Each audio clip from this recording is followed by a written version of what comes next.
A kú déédé àsìkò yìí, kókó inú ìwé ìròyìn la mú wá fún yín láti inú àwọn ìwé ìròyìn ilẹ̀ Nàìjíríà. Orúkọ tèmi ni Ọmágbémisọ́lá Ọmọlọ́rọ̀mọdẹ̀. Iléeṣẹ́ ọlọ́pàá ìlú Àbújá ti da àhesọ ìròyìn tí ó jẹ jáde lórí ikú Comptroller General àná fún àjọ ẹ̀ṣọ́ aṣọ́bodè NIS David Paradanghe nù. Wọ́n ní kò sẹ́ni jí gbé, ilé ìtura ni ó kú sí lẹ́yìn tí ó gba àlejò obìnrin. Síwájú àkókò yìí ni ìròyìn aṣinilọ́kàn kan jẹ jáde wípé àwọn adigunjalè ni wọ́n tọpinpin tí wọ́n sì ṣekú pa Paradanghe lẹ́yìn tí ó lọ ilé ìfowópamọ́ kan lánàá ní ìlú Àbújá. Láti tàn mọ́lẹ̀ sọ́rọ̀ ní agbẹnusọ iléeṣẹ́ ọlọ́pàá Àbújá Josephine Adeh fi ṣàlàyé nínú àtẹ̀jáde wípé kí ará ìlú yẹra kúrò nídìí ìròyìn tí wọn kò fìdí ẹ̀ múlẹ̀, pàápàá jùlọ ẹ̀sùn ajínigbé tí ó lè dá ìbẹ̀rùbojo àti ìpayà sílẹ̀. Adeh ṣàlàyé wípé ọjọ́ kẹta oṣù kẹta ọdún 2025 láàrin aago 12 ọ̀sán ni ọ̀gbẹ́ni Paradanghe dé sí ilé ìtura Joy House Hotel pẹ̀lú ọkọ̀ dúdú Mercedes Benz. Ó gba yàrá pẹ̀lú ₦22,000. Alẹ́ mọ́júmọ́ kò pẹ́ ni ó ké sí ọ̀kan lára àwọn òṣìṣẹ́ ilé ìtura kí wọ́n júwe yàrá fún àlejò obìnrin tí ó wá. Ọjọ́ yìí kan náà láàrin aago 4 ìrọ̀lẹ́ ni obìnrin yìí kúrò nílé ìtura. Ọ̀gbẹ́ni Paradanghe kò fi yàrá rẹ̀ sílẹ̀ lẹ́yìn tí obìnrin yìí lọ tán. Láàrin aago 4 ìdájí ọjọ́ kejì tí í ṣe ọjọ́ 4 oṣù kẹta ni ọ̀rẹ́ rẹ̀ kan tí ó jẹ́ òṣìṣẹ́ ológun tí kò gbúròó rẹ̀ tọpinpin rẹ̀ wá sí ilé ìtura. Nígbà tí akọ̀wé ilé ìtura máa fi mú ọ̀rẹ́ rẹ̀ òṣìṣẹ́ ológun yìí dé inú yàrá ni wọ́n bá òkú Paradanghe lórí ìjókòó. Lójú ẹsẹ̀ ni wọ́n ké sí àgọ́ ọlọ́pàá Dúrúnmí tí wọ́n sì dé yẹ agbègbè wò, ya àwòrán pẹ̀lú ìfọ̀rọ̀wánilẹ́nuwò. Lẹ́yìn èyí ni wọ́n lọ yọ̀ǹda òkú rẹ̀ sí National Hospital.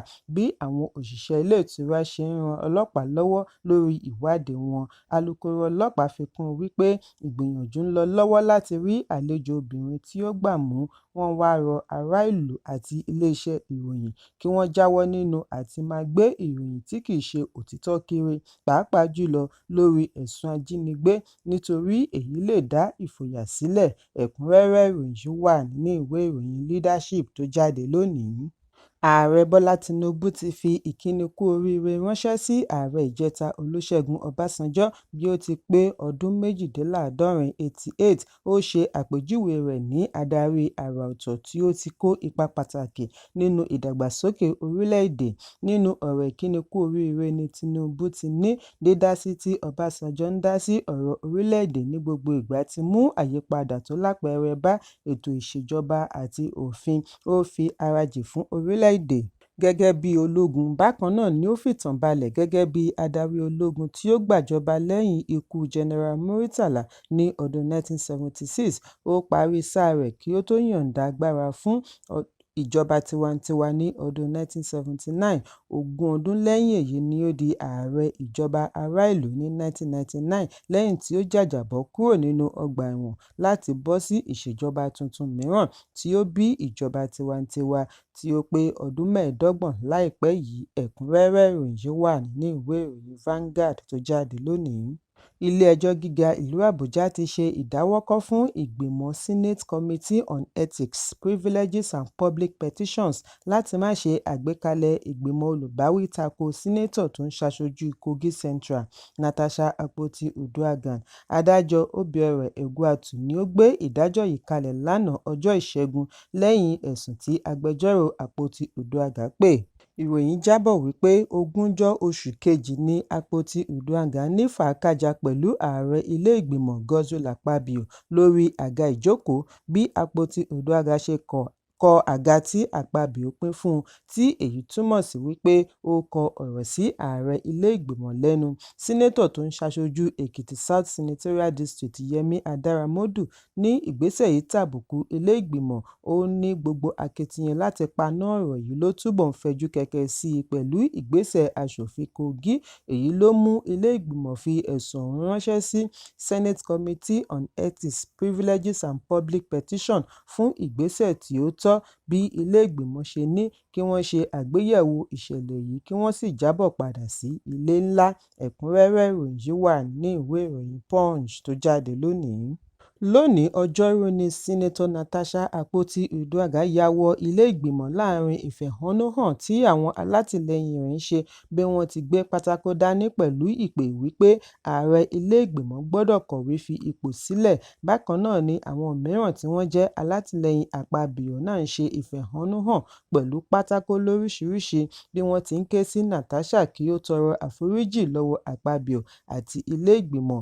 Àìpẹ́ yìí ni sínátọ̀ tó ń ṣaṣojú Kogi Central fi ẹ̀sùn ìbálòpọ̀ kan Akpabio wípé ó mọ̀ọ́mọ̀ kanra mọ́ òun nítorí òun kọ̀ láti fi ẹ̀yìn lélẹ̀ fún un. Bí Natasha ṣe dé sí ibi ìfẹ̀hónúhàn nítòsí Mopo Gate ni àwọn alátìlẹyìn rẹ̀ fi ariwo ta pẹ̀lú pátákó tí wọ́n nà sókè àti oríṣiríṣi àkọlé bíi "Akpabio gbọdọ̀ lọ, a dúró ti Natasha". Lára àwọn tí ó ń ṣe ìfẹ̀hónúhàn yìí láti rí Civil Society bí wọ́n ti yarí wípé wọ́n gbọdọ̀ ṣe ìwádìí tó jinlẹ̀ lórí gbogbo ẹ̀sùn tí Natasha fi kan Akpabio. Bí èyí ṣe ń lọ lọ́wọ́ ni àwọn mìíràn ń ṣe ìfẹ̀hónúhàn tako èyí tí àwọn náà kọ wípé "We say no to Natasha's serial blackmail. Akpabio treated Natasha as a daughter and friend." Wọ́n ní kí Natasha dẹ́kun àti máa dúnrún mọ́ Akpabio nítorí Akpabio mú Natasha bí àbúrò àti bí ọmọ. Síwájú àkókò yìí ni àwọn agbófinró tí wọ́n wọṣọ àti tí wọn kò wọṣọ lé àwọn tí wọ́n kọ́kọ́ kórajọ fún Natasha pẹ̀lú tajútajú tear gas ní ọgbà ilé-ìgbìmọ̀ nítòsí Eagle Square. Ìkórajọ tí wọ́n ti bẹ̀rẹ̀ láti aago 9 ni wọ́n tún lọ kórajọ sí i wá nítòsí láti tẹ̀síwájú nínú ìfẹ̀hónúhàn. Ẹ̀kúnrẹ́rẹ́ ìròyìn yìí wà nínú ìwé ìròyìn Vanguard tó jáde lónìí. Ìyáálé ilé kan Hajara Isa, ẹni 20 ọdún ni a gbọ́ wípé orogún rẹ̀ fún un lọ́rùn pa ní ìpínlẹ̀ Bauchi. Ìṣẹ̀lẹ̀ yìí wáyé ní ọjọ́ Ẹtì tí ó kọjá ọjọ́ 28 oṣù kejì ọdún 2025. Alukoro ọlọ́pàá ìpínlẹ̀ Ahmed Wakili ṣàlàyé wípé ọjọ́ kẹta oṣù kẹta láàrin aago 8 ni ọ̀gbẹ́ni kan Saleh Isa láti agbègbè Anguwan Sarakuna wá ṣe àfisùn tí ó mú ìfura dání lórí ikú Hajara. Ó ní àwọn mọ̀lẹ́bí ni wọ́n fura wípé ó ṣeé ṣe kí orogún rẹ̀ lọ́wọ́ nínú ikú Hajara. Èyí ló mú kọmíṣánná ọlọ́pàá CP Awal Musa Mohammed tètè gbé ìgbésẹ̀ tí ó fi yan ikọ̀ ọ̀tẹlẹ̀múyẹ́ láti olú iléeṣẹ́ láti ṣe ìwádìí tó jinlẹ̀. Ìwádìí yìí ló yọrí sí bí wọ́n ṣe fi ọwọ́ ṣìkún òfin mú Fatima Muhammed, ẹni ọdún 28 tí ó jẹ́ orogún olóògbé.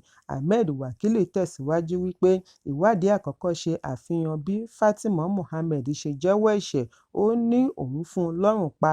Lẹ́yìn èyí ni ó gbìyànjú àti da omi gbígbóná sí i lára kí àṣírí má bàa tú.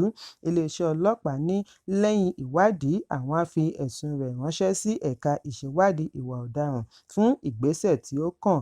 Ẹ̀kúnrẹ́rẹ́ ìròyìn yìí wà ní ìwé ìròyìn Nigerian Tribune tó jáde lónìí. Ìjọba ìpínlẹ̀ Rivers ti ní àwọn kò ní tẹ̀lé gbèdéke tí ilé-ìgbìmọ̀ ìpínlẹ̀ fún wọn láti fi ṣe àgbékalẹ̀ ìṣúná owó tuntun mìíràn fún ọdún 2025.